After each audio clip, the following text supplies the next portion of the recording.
porque creo fundamentalmente en la importancia espiritual de los relatos. Y he seguido con atención lo que ustedes han hecho como su proceso, ¿no? Estas conferencias que ha habido que han sido grabadas en YouTube, y me recordó mucho un primer relato que quiero contarles, que se le conoce algunas veces como el espíritu de Moisés, que creo que ejemplifica bien esto. Muchas veces es más importante el proceso que el resultado. Y si ustedes recuerdan el relato bíblico, tenemos a un Moisés que no llega a la tierra prometida, ¿no? Que acompaña a su pueblo, pero que no entra ahí, ¿no? Solo se le permite en una especie de justicia poética mirar la tierra prometida, como un último momento poético de su existencia. Y entonces, a partir de esto, construí esta pequeña reflexión que quiero compartir con ustedes como eso, precisamente, como pequeños mosaicos. Así lo he ido construyendo. Vivo cerca de un cementerio, y enfrente del cementerio hay una cafetería que me suelo ir. Entonces, generalmente en las tardes iba a esa cafetería a tratar de escribir lo que iba a compartir con ustedes esta tarde. Entonces, sientan que es así. Con toda humildad lo digo, es solamente una serie de pequeñas reflexiones sobre el cine, el guionismo y nada más, ¿no? Que espero que esto pueda ayudarnos a construir nuestras historias y también a mí a construir mi historia que tiene un nuevo comienzo, ¿no? Entonces, lo titulé así, que lo pongo entre comillas porque la frase no es mía, sino de Tarkovsky, que él concebía el cine como mosaicos de tiempo. Y retomé esa idea de su pensamiento. Siguiente, por favor.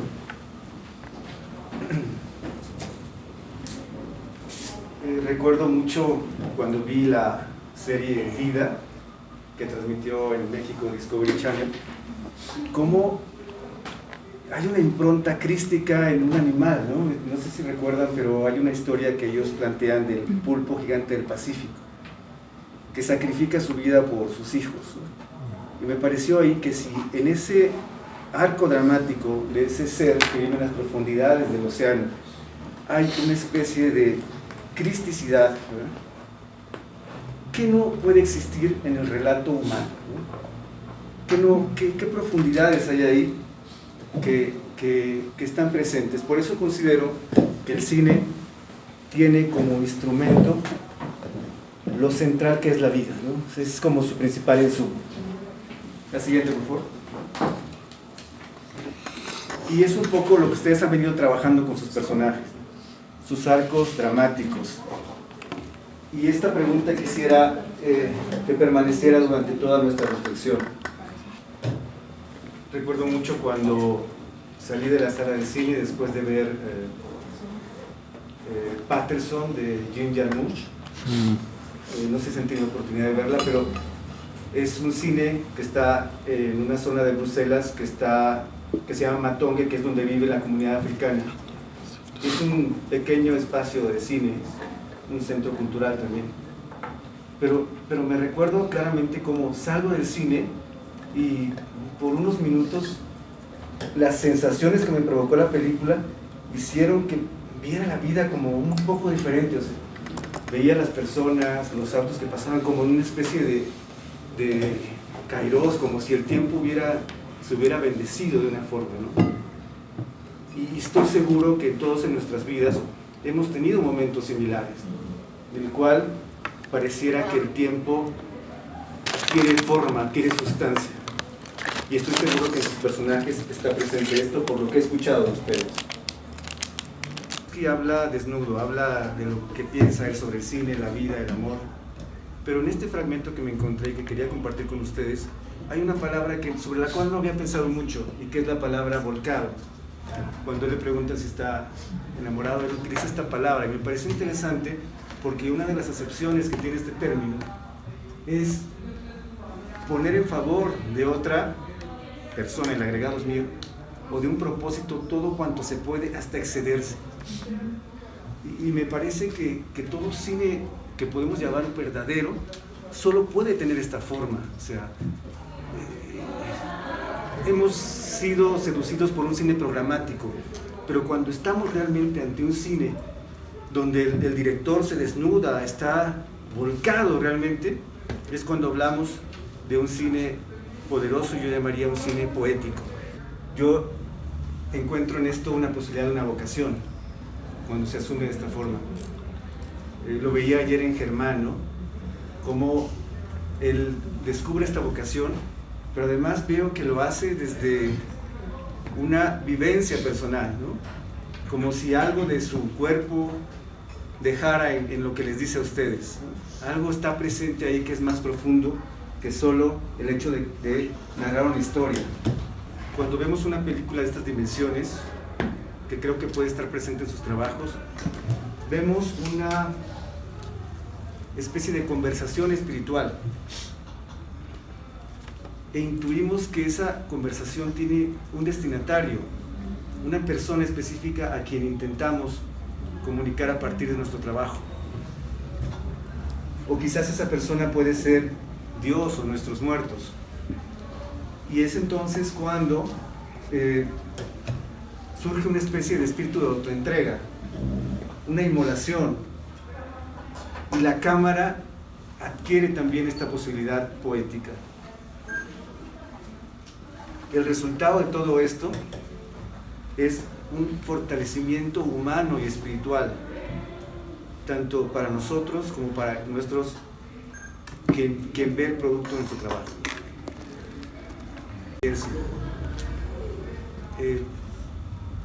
Escenas que permanecen, diálogos, ¿sí? Pequeños gestos dentro de películas, dentro de obras literarias o poéticas que se incorporan a nuestra espiritualidad y a nuestro interior, construyendo una especie de corpus común, ¿no? Que en la primera posibilidad la compartimos con otros, ¿sí? Como parte, ya se integran como parte de nuestro relato. Y esto es, creo yo, solo posible si nos volcamos, si estamos volcados en nuestra obra. Otro concepto que me pareció fundamental compartirles es que para la poesía, la música es el arte más parecido al cine. Hay una especie de confluencia entre estas dos ideas. El siguiente, por favor.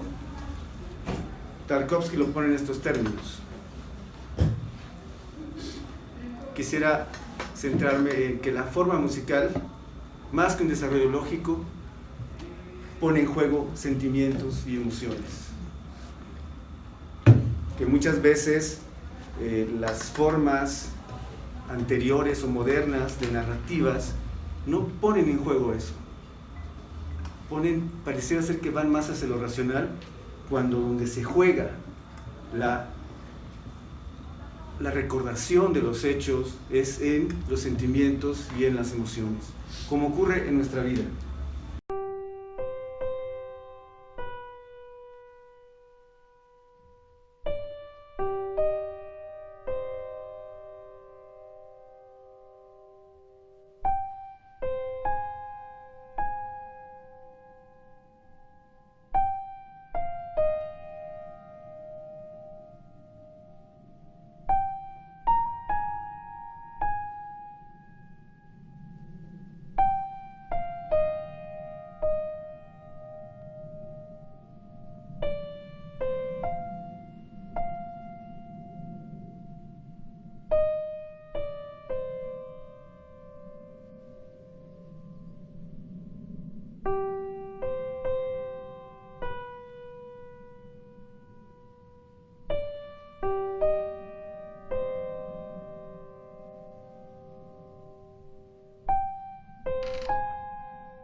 Siéntense, si alguien quiere comentar algo, con toda confianza, por favor.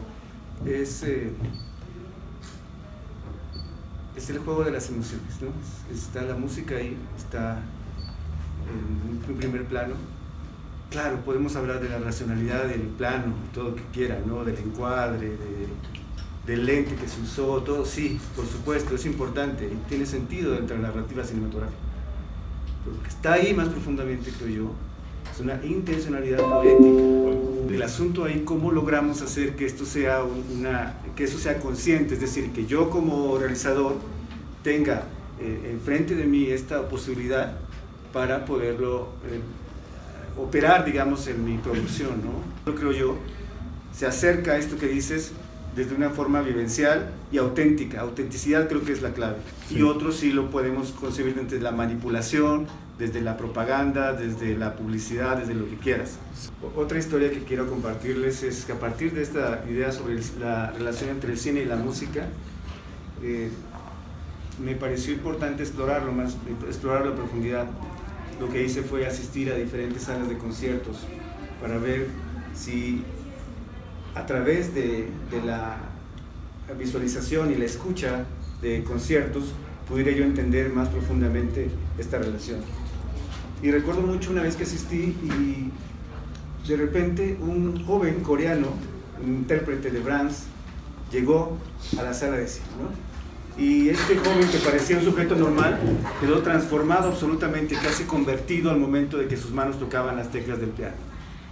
Y ver la actuación del director dando la espalda al público pareció interesante como metáfora de lo que puede ser la labor de un director, ¿no? De alguna forma este director que da la espalda al público volcaba su ser en la música, ¿sí? De la misma forma que un director de cine se oscurece para que sea la luz de la vida la que emerja de las formas y de los seres.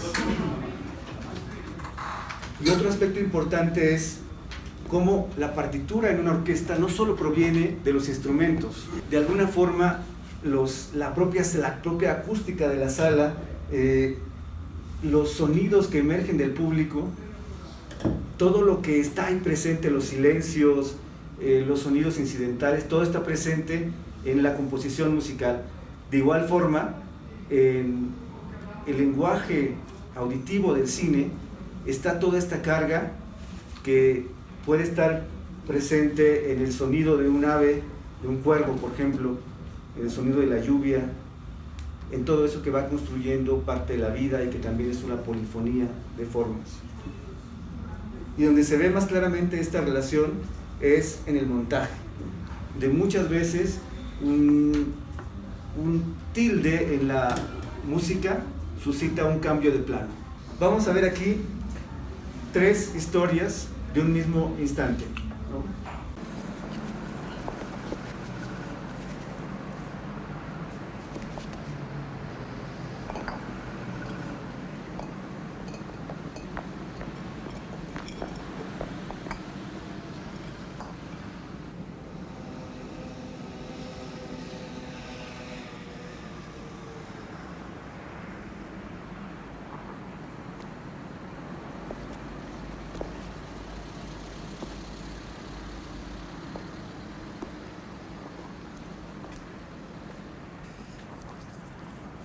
La escena genera una gran angustia.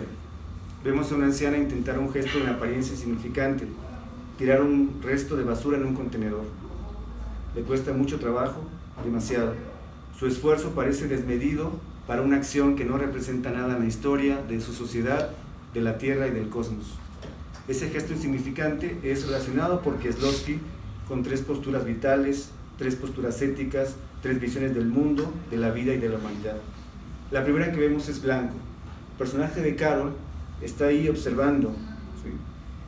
La anciana no logra su cometido, ¿no? El envase queda en el borde, pero no termina de caer en el contenedor. Y la imagen de Carol pareciera ser como una burla, ¿no? Pareciera ser que se ríe de esta acción. ¿Cuál es la postura ética de Kieslowski sobre este gesto?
Julie se deja acariciar por el sol.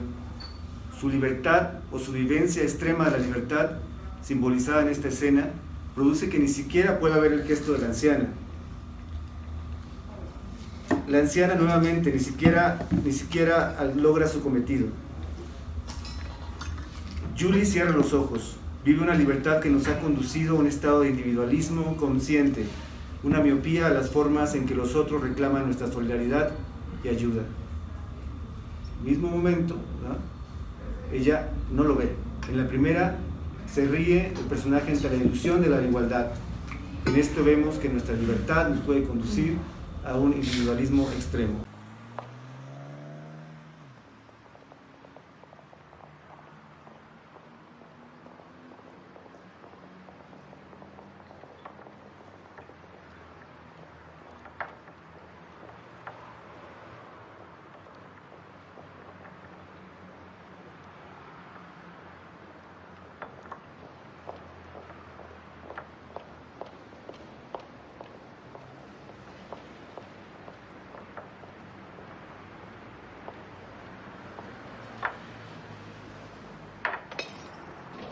En lo que a la postre sería su testamento fílmico, Tres colores rojo, canta a la esperanza desde un destino que parece conducir nuestras vidas a una especie de justicia poética. Valentín, la protagonista, es la forma de este bello poema que inspira toda la película, en donde entra en escena la posibilidad de modificar el porvenir a través de la solidaridad. El gesto de Valentín permite que la anciana culmine su propio y sutil apuesta por los demás. Dos solidaridades que construyen un ágape de fraternidad. Y la pregunta que surge, al menos a mí, es si en esta esperanza inmanente creía el director, Kieslowski. Me parece que de esta forma vemos como un gran guionista logra construir en una sola escena, en un trozo de tiempo, en un mosaico de tiempo, un espacio simbólico y al mismo tiempo una visión de Europa, de Occidente y quizá del mundo, porque recordemos que los valores de estas películas son la libertad, la igualdad y la fraternidad, y creo que puede darnos alguna pista sobre cómo construir nuestros propios relatos, o no sé qué piensan. Probablemente una película en su conjunto no sea perfecta, ¿no? Pero hay algo en alguna escena donde pareciera ser una confluencia cósmica en la cual sucede. Y eso es suficiente. Y ahora tenemos una serie de discursos visuales, estéticos, filosóficos, intelectuales, que pareciera ser que lo que están construyendo es degradando nuestra mirada, ¿no? Pareciera ser que hay una especie de, tenemos que intentar una especie de reconstrucción visual, una purificación de nuestra mirada. Pienso que aquí sería interesante estar atentos, ¿no? Por aquí lo decían también, qué sucede lo que estamos viendo, ¿no? Ya sea que si lo logramos captar con un instrumento de grabación o simplemente queda ahí, permanece en nuestra conciencia para algún momento futuro que podamos recrearlo. Y puede tener formas simples que hemos visto en la historia del cine o en nuestras vidas, ¿no? Creo que de este calado es nuestra responsabilidad ética al contar historias. Vamos a construir relatos de esperanza. Solo quiero despedirme con ustedes de esto. Somos una polifonía de voces y de sentidos. Nuestra conciencia los une en una búsqueda de identidad y de intuición sobre el misterio que nos habita. Relacionarnos con otros es poner en juego este misterio interior. Desnudarnos y compartir. Volcarnos sobre otros para construir arte y comunidad, poesía y comunidad. Ayudándonos a vivir, convirtiéndonos, como lo sugiere Tarkovsky, como lo han sugerido ustedes también, en almas gemelas, dice abajo. Ya no se ve. ¿Sí? En hermanos, en almas gemelas. Siguiente, por favor. La siguiente. Culmino con una frase de un poeta del cine también, que es Abbas Kiarostami, para quien el cine es la continuación de la histórica conversación de nuestro pueblo sobre el amor. Confiemos en que estas breves historias que estamos construyendo juntos en estos días sean parte de esta bendita conversación de nuestros pueblos latinoamericanos sobre el amor.